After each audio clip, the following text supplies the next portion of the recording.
উলুবাৰীৰ পৰা নাগৰিজুলিলৈ যোৱা এইটো এটা অন্যতম ব্যস্ত পথ।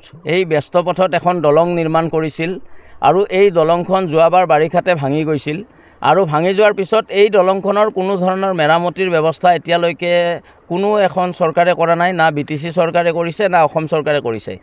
আৰু যাৰ ফলত ছাত্ৰ ছাত্ৰীৰ যথেষ্ট অসুবিধা হৈছে, এই অঞ্চলৰ ৰাইজৰ যথেষ্ট অসুবিধা হৈছে। প্ৰায় 20-25খন গাঁৱৰ ছাত্ৰ ছাত্ৰী স্কুল কলেজলৈ অহা যোৱাত অসুবিধা হৈছে আৰু জনসাধাৰণৰ যথেষ্ট অসুবিধা হৈছে। আমি চৰকাৰক এই আজি তামোলপুৰ জিলা ছাত্ৰ সন্থাৰ তৰফৰ পৰা দাবী জনাব খুজিছোঁ, এই দলংখন অতি শীঘ্ৰে নিৰ্মাণ কৰি এই জনসাধাৰণখিনিক সকাহ দিয়ক আৰু এই দলংখনৰ নতুনকৈ নিৰ্মাণ কৰি ইয়াৰ ৰাইজক পৰিত্ৰাণ দিয়ক। জানি আচৰিত হ'ব, এই দলংখন চৰকাৰীভাৱে কোনো পদক্ষেপ নোলোৱাৰ কাৰণে আজি এবছৰ হ'ল চৰকাৰীভাৱে কোনো পদক্ষেপ নল'লে। না প্ৰমোদ বড়ো চৰকাৰে ল'লে, না হিমন্ত বিশ্ব শৰ্মা চৰকাৰে ল'লে। দুখন চৰকাৰ ইয়াত চলি আছে আৰু এইটোৰ ব্যৱস্থা ইয়াত ৰাইজে নিজেই কৰিছে। এখন বাঁহৰ দলং সাজিছে, আপোনালোকে আজি দেখিছে। এই দলংখনো জৰাজীৰ্ণ অৱস্থাত বৰ্তমান আছে। কোন মুহূৰ্তত ভাঙি পৰে এই দলংখন তাৰ হিচাপ নাই। গতিকে এই অঞ্চলৰ মানুহৰ যাতায়াতৰ ব্যৱস্থাটো অতি শীঘ্ৰে কৰিবলৈ আমি আহ্বান জনাইছোঁ।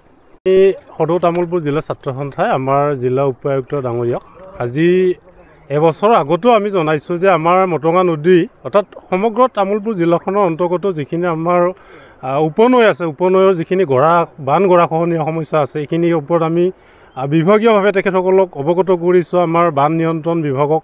তাৰোপৰি আমি জিলা উপায়ুক্ত মহোদয়ক আমি স্মাৰক পত্ৰযোগে দাবী উত্থাপন কৰিছোঁ।